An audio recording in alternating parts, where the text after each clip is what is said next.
History Secrets.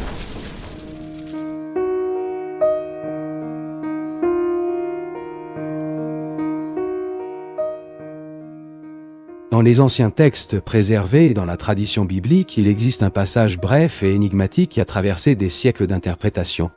Il apparaît au début du livre de la Genèse et mentionne une présence qui continue d'intriguer lecteurs, théologiens et historiens jusqu'à aujourd'hui. Le passage est court, mais le mystère qu'il provoque est immense. Genèse, chapitre 6, verset 4, mentionne un mot ancien. Néphilim.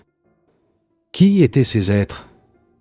Et pourquoi le texte biblique les associe-t-il à des géants qui vivaient sur la terre avant le déluge? Au fil de l'histoire, les chercheurs ont tenté de répondre à cette question. Certains interprètent les Néphilim comme des guerriers puissants d'une époque oubliée. D'autres suggèrent que le texte préserve une mémoire symbolique d'anciens mythes du Proche-Orient. Il y a aussi ceux qui voient dans ce passage une référence à des êtres hybrides, nés d'une union mystérieuse.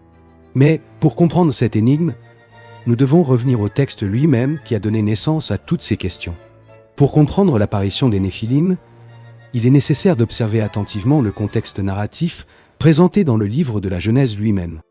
Peu avant la mention des géants, le texte décrit un événement qui a toujours suscité d'intenses débats parmi les chercheurs.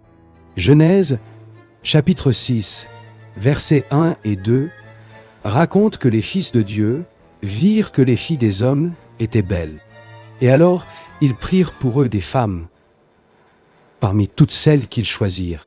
Cette brève description a ouvert l'un des débats les plus anciens de l'interprétation biblique. Qui étaient ces soi-disant fils de Dieu? Certaines traditions anciennes comprennent cette expression comme une référence à des êtres célestes. Dans cette lecture, les fils de Dieu seraient des anges qui ont franchi une frontière entre le monde spirituel et le monde humain. D'autres chercheurs proposent une interprétation différente. Selon cette vision, les fils de Dieu seraient des descendants de la lignée de Seth, le fils d'Adam associé à des générations considérées comme fidèles à Dieu. Dans ce cas, le texte décrirait le mélange entre deux lignées humaines distinctes, mais indépendamment de l'interprétation choisie, le résultat décrit par le texte est surprenant. De cette union naissent les Néphilim, des géants puissants qui vivaient sur la terre à cette époque ancienne. Le texte biblique lui-même ajoute une description intrigante. Ils étaient appelés hommes vaillants, des hommes de renom dans l'Antiquité. Mais que signifiait exactement cette description? Et pourquoi ces êtres apparaissent-ils précisément au moment qui précède le déluge raconté dans le livre de la Genèse? Ces questions nous conduisent à un contexte historique encore plus large. Pour mieux comprendre ce passage, il est important de se rappeler que le livre de la Genèse a été écrit dans un environnement culturel beaucoup plus vaste que nous l'imaginons souvent. Les peuples de l'ancien Proche-Orient partageaient des récits similaires sur des époques très anciennes de l'humanité. Dans plusieurs de ces traditions apparaissent des récits de héros gigantesques qui vivaient avant de grandes catastrophes. Dans l'ancienne Mésopotamie, par exemple, certaines listes royales décrivent des rois qui ont régné pendant des périodes extraordinairement longues. Dans certains récits, ces souverains sont présentés comme des figures presque surhumaines. Certains chercheurs observent que ces histoires peuvent refléter une mémoire culturelle ancienne de personnages légendaires ou d'une époque qui a ensuite été réinterprétée de manière symbolique. Dans ce contexte culturel, la mention des Néphilim dans le livre de la Genèse peut représenter quelque chose de similaire, un écho d'anciennes traditions préservées dans la mémoire collective de la région. Mais il y a un détail curieux dans le mot Néphilim lui-même. Dans l'hébreu ancien, la racine du mot est associée à l'idée de chute. Certains interprètes suggèrent que le terme pourrait signifier quelque chose comme les déchus. Cette possibilité a ouvert une autre ligne d'interprétation qui est devenue très connue dans les textes postérieurs. Dans cette lecture, les Néphilim seraient liés à la chute de certains êtres célestes qui auraient abandonné leur position d'origine. Mais cette interprétation apparaît de manière beaucoup plus développée dans des textes qui ne font pas partie du canon biblique traditionnel. Et les liens de ces textes deviendraient extrêmement influents dans les interprétations ultérieures. Le livre d'Hénoch est l'un des textes anciens les plus fascinants préservés en dehors du canon biblique traditionnel. Bien qu'il ne fasse pas partie de la plupart des Bibles modernes, ce manuscrit a circulé largement parmi les communautés juives durant la période du Second Temple. Dans certaines traditions chrétiennes anciennes, il était également connu et cité. Dans ce texte apparaît une narration beaucoup plus détaillée des événements qui, dans le livre de la Genèse, ne sont mentionnés que brièvement. Selon le livre d'Hénoch, un groupe d'anges appelés les veilleurs serait descendu sur la terre. Ces êtres auraient observé l'humanité et développé un intérêt pour les femmes humaines. Le texte décrit que ces anges ont décidé de franchir délibérément la frontière entre le monde céleste et le monde humain. Ils jurèrent de rester unis dans cette décision. Et alors ils prirent des épouses parmi les filles des hommes. Le résultat de cette union aurait été la naissance de géants extraordinaires, des êtres d'une taille et d'une force bien supérieure à celle des humains ordinaires. Ces géants sont identifiés dans le texte comme les Néphilim. Selon la narration du livre d'Hénoch, ces êtres ont grandi rapidement et ont commencé à consommer d'énormes quantités de nourriture. Lorsque les ressources sont devenues insuffisantes, ils ont commencé à détruire tout ce qui les entourait. La violence se serait répandue sur la terre et la corruption morale de l'humanité se serait profondément intensifiée. Cette tradition présente les géants non seulement comme des êtres extraordinaires, mais comme faisant partie d'une période de désordre qui a précédé un grand jugement divin, le déluge. Si nous observons à nouveau le texte biblique, nous percevons que la mention des Néphilim apparaît précisément au moment où la narration commence à décrire une profonde corruption de l'humanité. Genèse, chapitre 6, verset 5, affirme que le Seigneur vit que la méchanceté de l'homme se multipliait sur la terre, et que toute imagination des pensées du cœur humain était continuellement orientée vers le mal. Ce verset marque un changement important dans la narration. L'histoire cesse de parler seulement d'événements isolés et commence à décrire une condition généralisée de désordre moral. Selon le récit biblique, cette corruption a atteint un niveau si profond qu'elle a provoqué une décision divine. Dieu a décidé de purifier la terre par un grand déluge. Mais ici surgit une autre question intrigante. Quelle est exactement la relation entre les Néphilim et ce scénario de corruption qui précède le déluge? Le texte biblique ne fournit pas d'explication directe. Il mentionne les géants, décrit la violence croissante de l'humanité et, ensuite, présente la décision d'envoyer le déluge. Cette séquence narrative a conduit de nombreux interprètes, au fil de l'histoire, à établir une possible connexion. Les Néphilim seraient-ils seulement des guerriers puissants d'une époque ancienne, ou représenteraient-ils quelque chose de plus profond dans la narration biblique? Peut-être un symbole d'une humanité qui a dépassé certaines limites. Peut-être un écho d'anciennes traditions sur des êtres qui n'appartenaient pas entièrement au monde humain. Mais pour avancer dans cette investigation, nous devons observer un autre détail intéressant. L'histoire des géants ne se termine pas nécessairement avant le déluge. Dans d'autres parties de la Bible, les récits sur les géants réapparaissent. Dans d'autres livres de la Bible, apparaissent des récits qui mentionnent à nouveau des figures décrites comme des géants. L'un des exemples les plus connus apparaît dans la narration de la conquête de la terre de Canaan. Dans le livre des Nombres, nous trouvons un épisode qui a suscité une grande peur parmi les explorateurs envoyés par Moïse. Nombres chapitre 13, versets 32 et 33 décrit le rapport présenté par certains de ces hommes. Ils affirmèrent que la terre était habitée par des personnes de grande taille. Et alors, ils ajoutèrent une phrase qui résonne directement avec l'ancienne tradition. Là, nous avons vu les Néphilim, fils d'Anak, descendants des géants. Selon le récit, les explorateurs dirent que face à eux, ils se sentaient comme des sauterelles. Cette description transmettait l'impression d'une différence physique impressionnante. Mais cet épisode soulève aussi de nouvelles questions.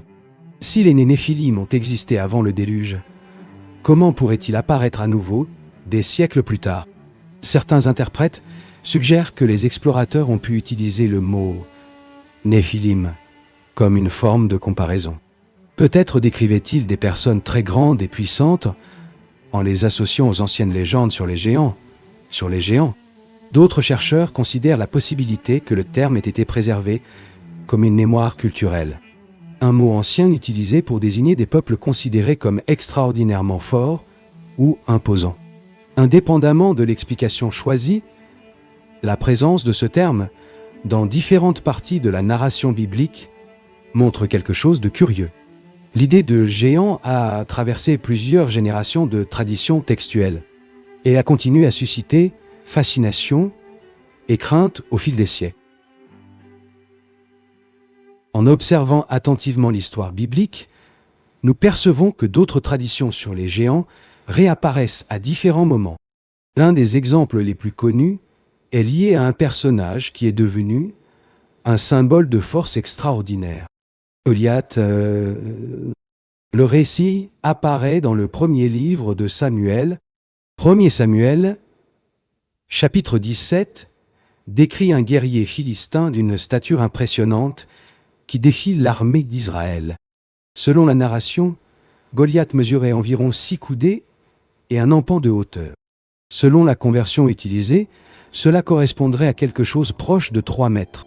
Ce détail a fait de Goliath l'une des figures les plus emblématiques lorsqu'on parle de géants dans la tradition biblique.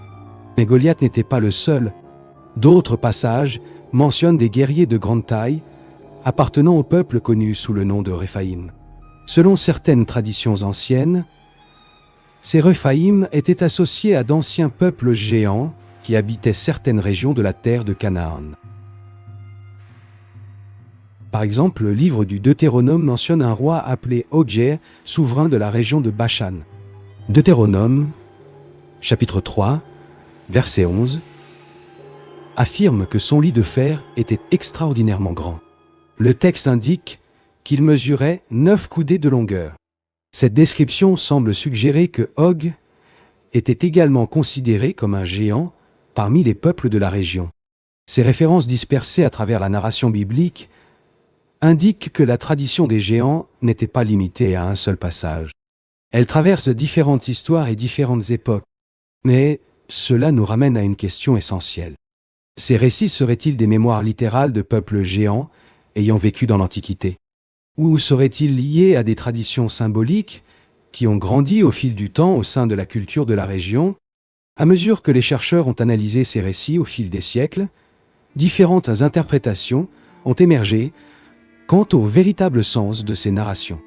Certains historiens suggèrent que les récits sur les géants peuvent avoir émergé à partir de rencontres entre des peuples de tailles différentes. Dans certaines régions de l'ancien Proche-Orient, des tribus plus grandes ou physiquement plus imposantes pouvaient facilement être décrites comme des géants dans des récits transmis oralement. Une autre hypothèse considère le rôle de la tradition orale. Les histoires transmises pendant de nombreuses générations passent souvent par un processus d'amplification narrative. Des personnages historiques peuvent acquérir des caractéristiques de plus en plus extraordinaires avec le temps. Ainsi, un guerrier très grand pourrait progressivement se transformer en un géant légendaire dans la mémoire collective. Il existe également une troisième possibilité discutée par certains chercheurs. Elle est liée au symbolisme littéraire présent dans de nombreux textes anciens. Dans cette interprétation, les géants représenteraient quelque chose de plus profond que la taille physique. Ils pourraient symboliser des forces chaotiques, des pouvoirs incontrôlés ou des civilisations anciennes considérées comme menaçantes par les auteurs bibliques. Dans cette perspective, la figure du géant fonctionnerait comme une image narrative puissante, une manière de représenter l'idée de désordre qui devait être affrontée ou surmontée. Mais, indépendamment de l'interprétation adoptée, une chose est claire. La présence des Néphilim dans le livre de la Genèse reste l'un des passages les plus énigmatiques de toute la littérature biblique. Peut-être que l'aspect le plus intrigant de cette narration réside dans le fait que le texte biblique n'explique jamais complètement qui étaient les Néphilim. Ils apparaissent brièvement, sont décrits comme des géants, et disparaissent ensuite de la narration principale.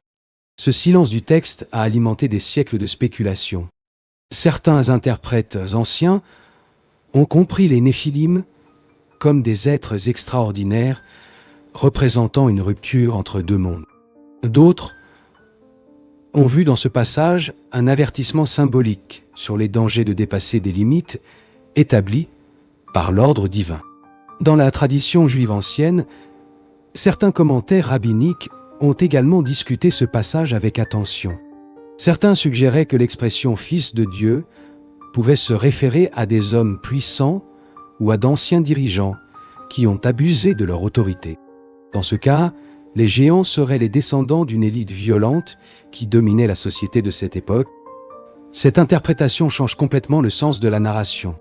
Au lieu de parler d'êtres surnaturels, le texte dénoncerait un système de pouvoir corrompu. Une société où la force et la violence sont devenus des symboles de prestige. Dans cette lecture, les soi-disant géants seraient des hommes devenus grands uniquement par la force. Mais moralement, ils sont restés petits. Cette vision rapproche la narration biblique d'une réflexion morale profonde. La véritable menace ne serait pas la taille physique de certains individus, mais l'expansion de la violence et de l'injustice au sein de la société humaine. Lorsque nous rassemblons toutes ces traditions, nous percevons que la figure des Néphilim occupe une place très particulière dans l'histoire biblique. Ils apparaissent seulement dans un petit fragment du livre de la Genèse. Et pourtant, cette brève mention a ouvert l'un des débats les plus durables de la tradition religieuse. Au fil des siècles, théologiens, historiens et chercheurs ont tenté de comprendre le sens de ce passage. Certains y voient le vestige d'anciennes narrations sur des êtres hybrides qui auraient existé avant le déluge. D'autres interprètent les Néphilim comme des symboles littéraires d'une humanité ayant perdu ses limites morales. Il y a aussi ceux qui considèrent que le mot préserve simplement la mémoire de peuples anciens qui ont impressionné les auteurs bibliques par leur force et leur stature. Peut-être que la véritable valeur de ce passage réside précisément dans son caractère énigmatique. Il n'offre pas de réponse définitive, mais il invite le lecteur à réfléchir sur des thèmes profonds qui traversent toute la narration biblique. La limite entre le pouvoir et la corruption, la relation entre l'humanité et la transcendance, et le danger d'une civilisation qui s'éloigne de ses principes fondamentaux. Ces questions continuent de résonner bien au-delà des pages de l'Ancien Texte. Et c'est peut-être précisément pour cela que les Néphilim continuent de susciter autant d'intérêt aujourd'hui. Une découverte historique révèle de nouveaux indices, mais soulève aussi de nouvelles questions. Car lorsqu'il s'agit du passé, il y a toujours quelque chose que nous ne comprenons pas encore. Story secret, car certains secrets de l'histoire attendent encore d'être révélés.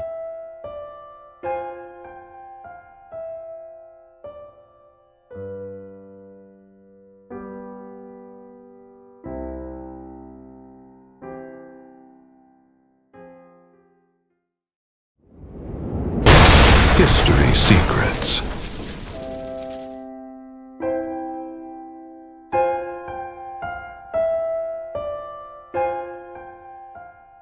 Peut-être vous demandez-vous qui étaient les Esséniens, et pourquoi, au fil de l'histoire, ils ont été associés à la préservation de textes anciens et à une possible communauté secrète.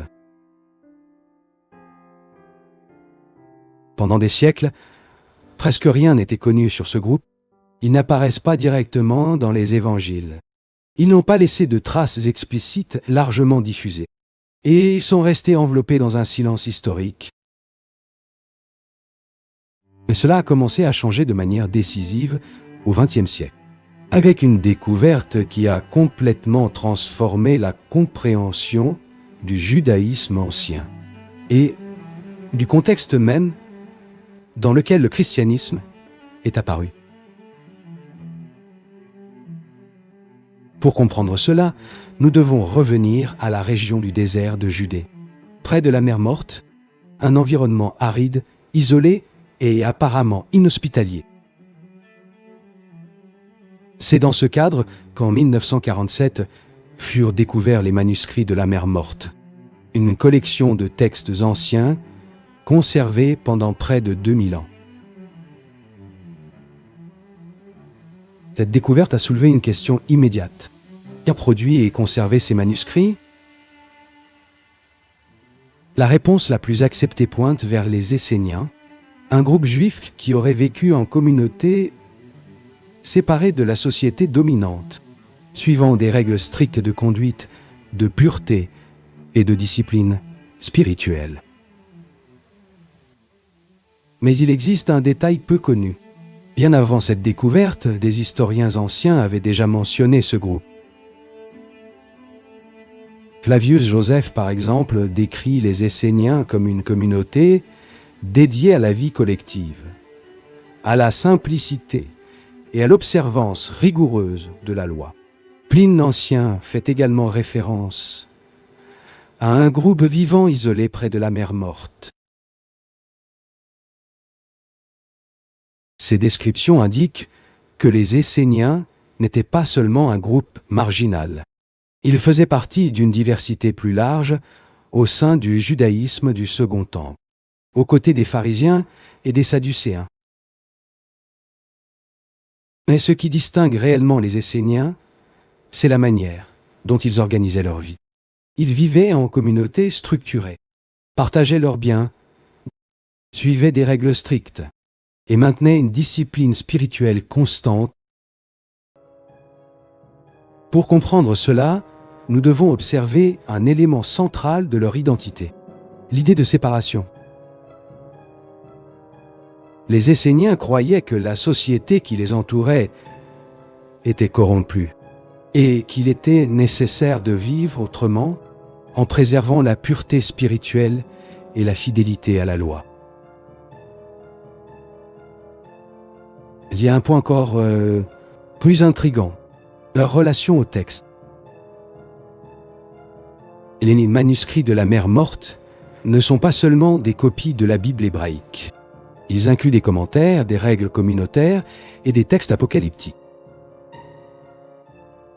Cela suggère que les Esséniens ne faisaient pas que préserver des textes.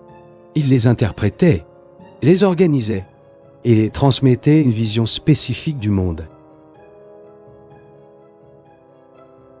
Et c'est ici que surgit l'idée d'une communauté secrète,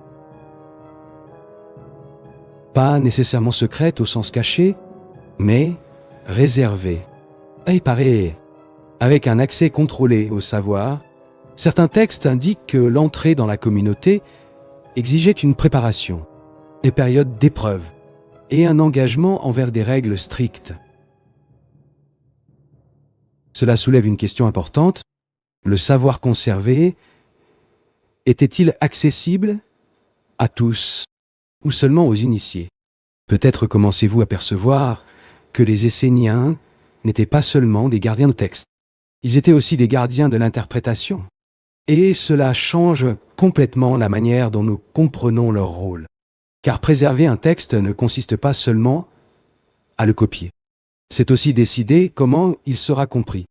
Et cela implique une responsabilité, mais aussi un pouvoir. Et à ce point, surgit une question centrale. Dans quelle mesure cette communauté a-t-elle influencé les idées qui apparaîtront plus tard dans le christianisme?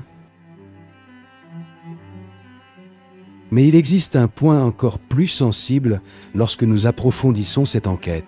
La relation entre les Esséniens et l'émergence du christianisme. Pour comprendre cela, nous devons observer des similitudes entre certaines idées présentes dans les manuscrits de la mer Morte et celles qui apparaissent plus tard dans les évangiles. Et des thèmes comme la pureté intérieure, la vie communautaire, l'attente d'un temps décisif et l'opposition entre lumière et ténèbres apparaissent dans les deux contextes. Cela soulève une question inévitable. Y a-t-il eu une influence directe? Certains chercheurs suggèrent que Jean le Baptiste a pu avoir un contact avec des communautés esséniennes, en raison de son mode de vie dans le désert et de son accent sur la purification. Mais il n'existe pas de consensus définitif à ce sujet. Et il est important de maintenir cette distinction. Ce que nous pouvons affirmer avec plus de certitude, c'est que les Esséniens et les premiers chrétiens sont apparus dans le même environnement culturel et religieux. Le judaïsme du second temps. Cela signifie que certaines idées étaient déjà présentes dans le contexte, circulant entre différents groupes, interprétées de différentes manières. Mais il y a un détail encore plus intéressant, la manière dont chaque groupe traitait ces idées. Les Esséniens tendaient vers l'isolement, à la préservation interne, à la construction d'une communauté séparée, tandis que le mouvement qui deviendra plus tard le christianisme suivit une voie différente, plus ouverte, plus expansive. Et cela révèle une différence fondamentale, non seulement dans le contenu des idées, mais aussi dans la manière dont elles étaient transmises. Pour comprendre cela, nous devons considérer le rôle des textes. Chez les Esséniens, les manuscrits étaient soigneusement conservés et contrôlés. L'accès était limité. L'interprétation était menée en interne. En revanche, dans le christianisme primitif, les messages commencèrent à circuler plus largement, à travers des récits, des lettres et des enseignements oraux. Cela suggère deux modèles différents de relation au savoir, un fondé sur la préservation et la séparation, l'autre sur la diffusion et le partage. Mais cela ne signifie pas que l'un soit plus vrai que l'autre, cela révèle simplement des stratégies différentes. Et cela nous conduit à une question plus profonde. Lequel de ces modèles a eu le plus grand impact historique ? La réponse semble évidente lorsque l'on observe l'expansion du christianisme au fil des siècles. Tandis que les Esséniens ont disparu comme groupe identifiable, les idées chrétiennes se sont étendues à travers différentes régions et cultures. Mais il y a un détail important. La disparition des Esséniens n'a pas signifié la disparition de leur influence. Les textes qu'ils ont préservés ont continué d'exister, bien qu'ils soient restés cachés pendant des siècles. Et lorsqu'ils ont été redécouverts, ils ont offert de nouvelles perspectives sur le passé. Ils ont révélé que le monde dans lequel le christianisme est né était beaucoup plus divers et complexe qu'on ne l'imaginait. Et cela change complètement la manière dont nous comprenons l'histoire. Car cela montre que les idées ne naissent pas de manière isolée. Elles émergent de contextes, de tensions culturelles et spirituelles. Et à ce stade, les Esséniens cessent d'être seulement une communauté isolée et deviennent partie d'un cadre plus large, un cadre dans lequel différentes visions cherchaient à comprendre le même mystère. Mais il existe encore une dimension finale qui transforme complètement la manière dont nous comprenons les Esséniens, l'intention derrière la préservation. Pour comprendre cela, nous devons aller au-delà de l'idée qu'ils ne faisaient que conserver des textes anciens. La question centrale n'est pas seulement ce qui a été préservé, mais pourquoi les manuscrits de la Mer Morte n'ont pas été trouvés dans des bibliothèques ouvertes.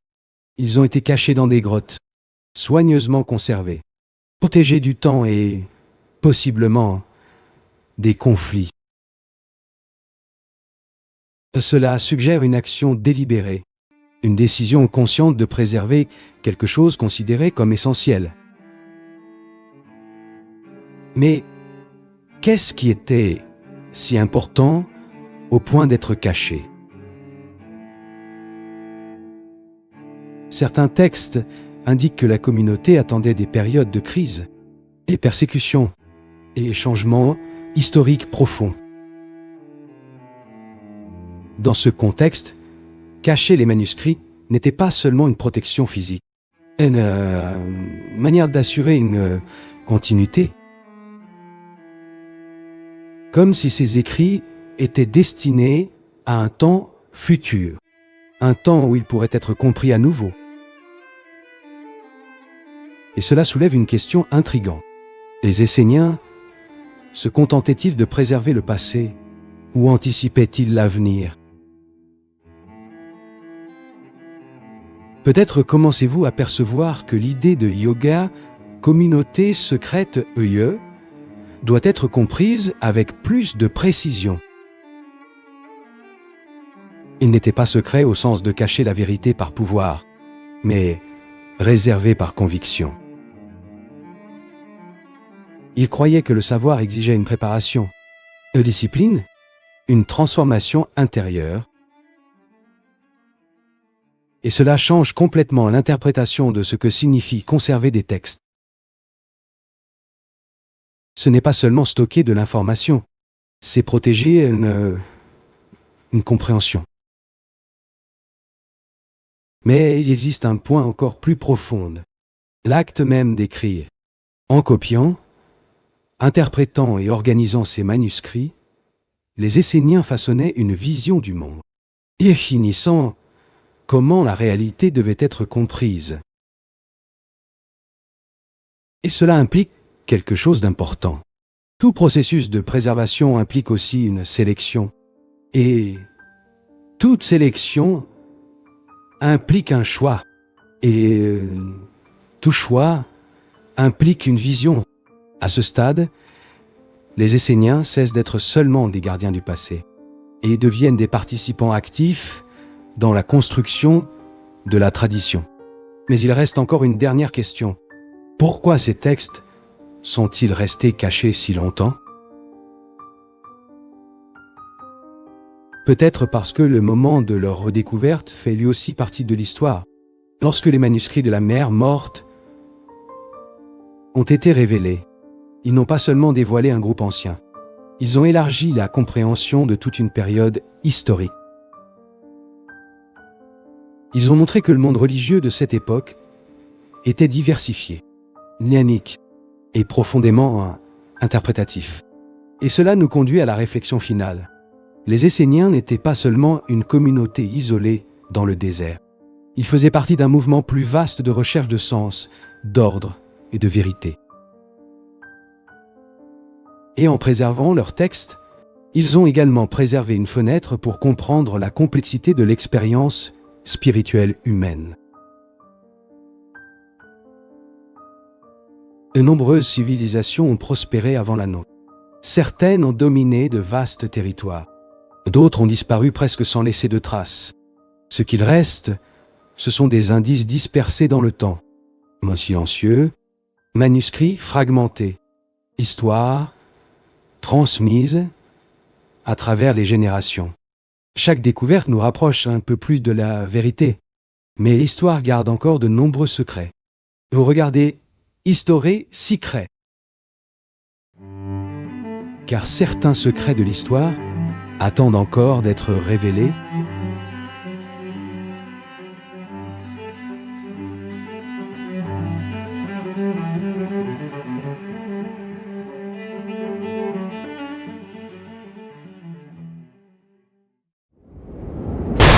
History Secrets.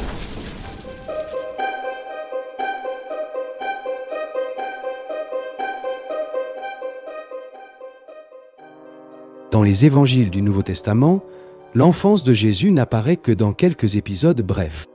La naissance à Bethléem, la visite des bergers, la fuite en Égypte, et un épisode singulier dans lequel Jésus, encore jeune, converse avec les maîtres dans le temple.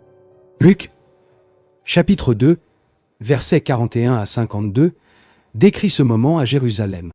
Après cela, le texte biblique affirme simplement que Jésus grandissait en sagesse, en taille et en grâce, et ensuite, La narration passe directement au début de son ministère public. Mais ce silence a suscité une grande curiosité dans les premières communautés chrétiennes. Que s'est-il passé pendant les années silencieuses de l'enfance de Jésus? Cette question a conduit à l'apparition de plusieurs textes anciens aujourd'hui connus sous le nom d'évangiles apocryphes. Ces manuscrits ont tenté d'imaginer et de raconter des épisodes de l'enfance de Jésus qui n'apparaissent pas dans les évangiles canoniques. Certains de ces textes décrivent des miracles accomplis dès l'enfance. D'autres présentent des histoires curieuses sur la relation de Jésus avec sa famille et avec les personnes autour de lui. Parmi ces documents anciens, 2 textes sont devenus particulièrement connus. Le proto-évangile de Jacques et l'évangile de l'enfance selon Thomas. Pour comprendre ces narrations peu connues, nous devons d'abord comprendre pourquoi ces textes ont été écrits. Pour comprendre l'apparition de ces écrits, nous devons revenir au 1er siècle du christianisme. Durant cette période, de nombreuses communautés cherchaient à préserver des traditions, des récits et des réflexions sur la vie de Jésus. Les évangiles, qui font aujourd'hui partie du Nouveau Testament, ont été rédigés approximativement entre les années 60 et 100 de notre ère, mais durant cette même période et dans les siècles suivants, d'autres écrits ont commencé à circuler parmi différents groupes chrétiens. Certains de ces textes cherchaient à répondre à des questions que les évangiles canoniques laissaient ouvertes. L'une de ces questions concernait précisément l'enfance de Jésus. Si Jésus a accompli des miracles extraordinaires durant sa vie adulte, que se serait-il passé durant son enfance? Certaines communautés ont commencé à imaginer des épisodes qui révéleraient des signes précoces de sa nature particulière. C'est ainsi qu'ont émergé des narrations cherchant à combler le silence existant entre la naissance de Jésus et le début de son ministère public. Ces récits furent consignés dans des textes que nous appelons aujourd'hui évangiles apocryphes. Le mot apocryphe signifie caché ou non, reconnu comme faisant partie du canon officiel. Cela ne signifie pas nécessairement que ces textes étaient inconnus. Beaucoup d'entre eux ont circulé largement dans certaines régions durant les premiers siècles du christianisme. Parmi ces écrits, l'un des plus anciens et influents est le proto-évangile de Jacques. Le proto-évangile de Jacques est l'un des textes apocryphes les plus connus liés à l'enfance de Jésus. La plupart des chercheurs pensent qu'il a été écrit autour du IIe siècle. Bien que le texte soit attribué à Jacques, frère de Jésus, les historiens considèrent que cette attribution est probablement symbolique. Le document ne se concentre pas seulement sur l'enfance de Jésus. Une grande partie de la narration décrit des événements liés à l'enfance de Marie, mère de Jésus. Dans ce texte, les parents de Marie s'appelaient Joachim et Anne. Ils auraient traversé une longue période sans enfant, ce qui était perçu comme une grande tristesse à cette époque. Selon le proto-évangile de Jacques, après une période de prière et de supplication, un ange annonce qu'Anne aura une fille. Cet enfant serait Marie. Le texte affirme que Marie fut consacrée au temple dès son plus jeune âge. Elle y aurait passé une partie de son enfance, éduquée dans un environnement religieux. Cette tradition n'apparaît pas dans les évangiles du Nouveau Testament. Elle est devenue extrêmement influente dans la tradition chrétienne ultérieure. De nombreuses représentations artistiques de l'enfance de Marie ont été inspirées précisément par ce texte apocryphe. Le proto-évangile de Jacques présente également des détails supplémentaires sur la naissance de Jésus et introduit des personnages qui n'apparaissent pas dans les récits canoniques. Mais il existe un autre évangile apocryphe qui se concentre directement sur les années de l'enfance de Jésus. Un texte connu sous le nom d'évangile de l'enfance selon Thomas.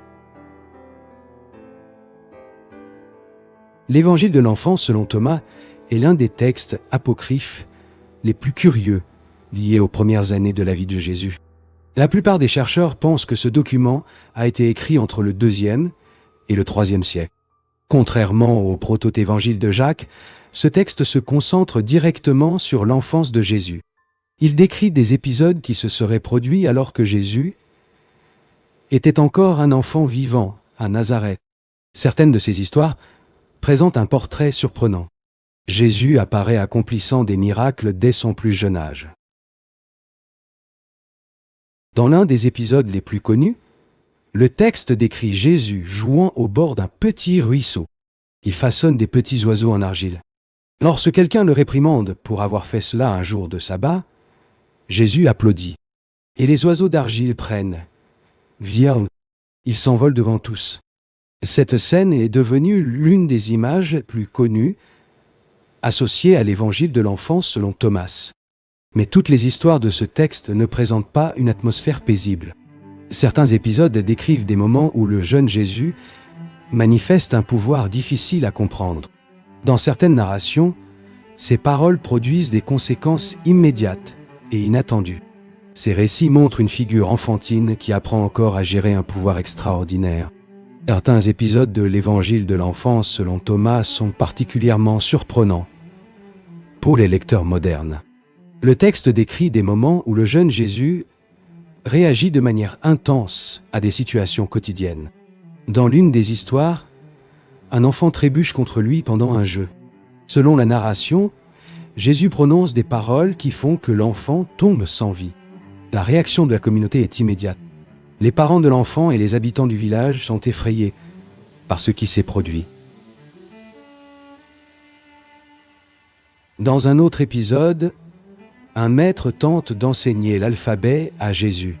Mais la situation prend une tournure. Jésus commence à questionner le sens même des lettres et l'origine du savoir. Le maître se révèle incapable de répondre aux questions de l'enfant. Ces histoires présentent un portrait très différent de celui que l'on trouve dans les évangiles canoniques. Ici, Jésus apparaît comme un enfant doté d'un pouvoir extraordinaire, un pouvoir qui n'est pas encore complètement intégré à sa compréhension humaine. Au fil des récits, cependant, le texte montre un changement progressif. Jésus commence à utiliser ses capacités de manière plus compatissante. Il y a des personnes, aide des travailleurs et restaure des vies. Cette évolution suggère un processus de croissance, un chemin de maturation jusqu'à devenir le maître présenté dans les évangiles du Nouveau Testament. À mesure que la narration de l'évangile de l'enfance selon Thomas progresse, les épisodes commencent à présenter une image plus équilibrée du jeune Jésus. Le texte met alors en évidence des miracles qui démontrent compassion et attention envers les personnes autour de lui. Dans l'une des histoires, Joseph travaille comme charpentier. Lors de la fabrication d'un lit, l'une des planches se révèle plus courte que l'autre. L'erreur pourrait ruiner tout le travail. Alors le jeune Jésus tient l'une des extrémités du bois et l'étire jusqu'à ce qu'elle atteigne exactement la taille nécessaire. Cet épisode présente une image curieuse. L'enfant Jésus aidant son père adoptif dans des tâches simples de la vie quotidienne.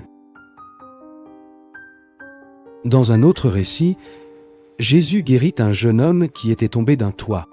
La communauté qui auparavant craignait ses pouvoirs commence à percevoir quelque chose de différent. Ces histoires semblent chercher à montrer que le pouvoir extraordinaire de l'enfant est progressivement orienté vers le bien. Le texte suggère que la sagesse de Jésus grandit avec le temps. Cette idée reflète un passage présent dans l'évangile de Luc. Luc, chapitre 2, verset 52, affirme que Jésus grandissait en sagesse, en taille et en grâce devant Dieu et devant les hommes. Ainsi, bien qu'il s'agisse d'un texte apocryphe, l'évangile de l'enfance, selon Thomas, semble dialoguer avec des éléments présents dans les évangiles canoniques.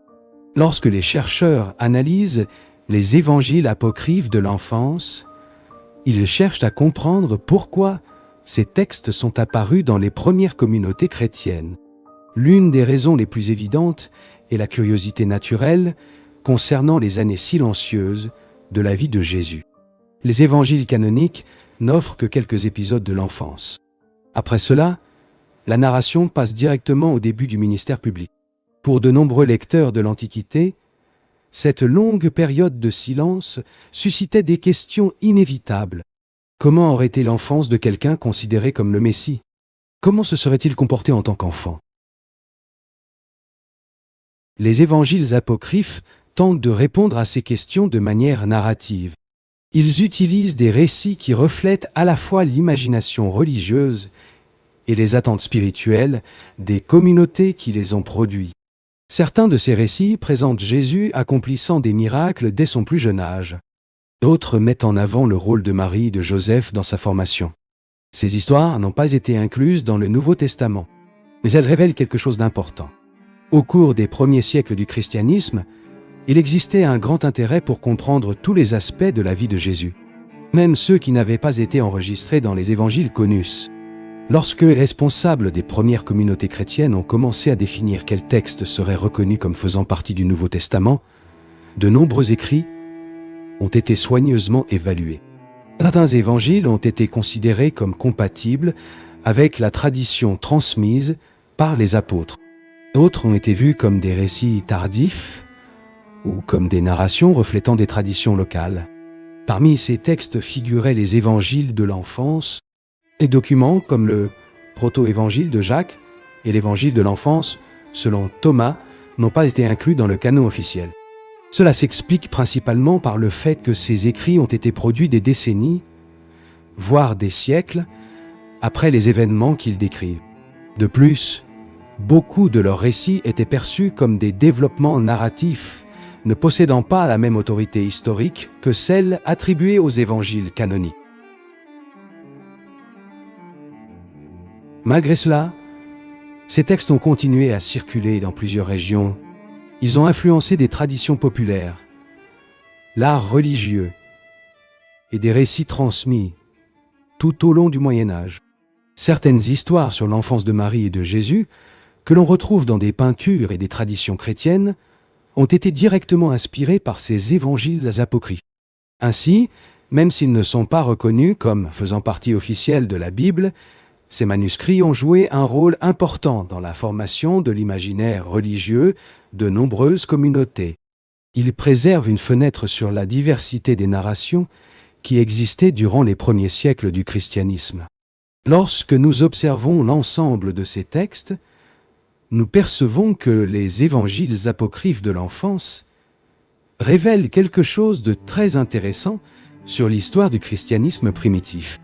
Ils montrent que la curiosité concernant la vie de Jésus ne se limitait pas aux épisodes enregistrés dans les évangiles du Nouveau Testament. De nombreuses communautés souhaitaient également comprendre les années silencieuses de son enfance. Les récits préservés dans ces manuscrits tentent d'imaginer à quoi aurait ressemblé cette période.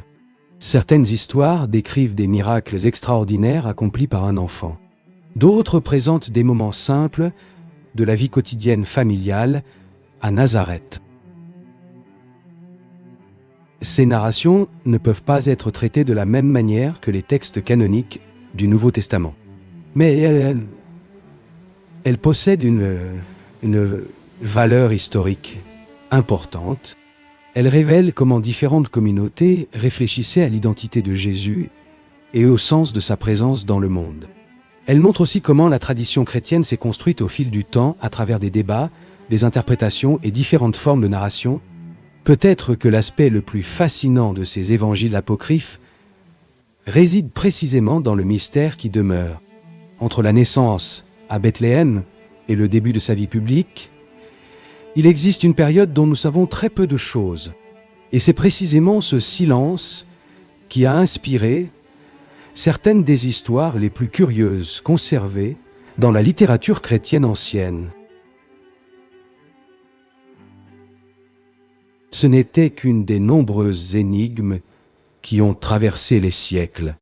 À travers le monde, il existe des villes perdues, des manuscrits indéchiffrables, des événements historiques qui défient encore notre compréhension. Certains de ces mystères commencent à être révélés, d'autres restent totalement inexpliqués.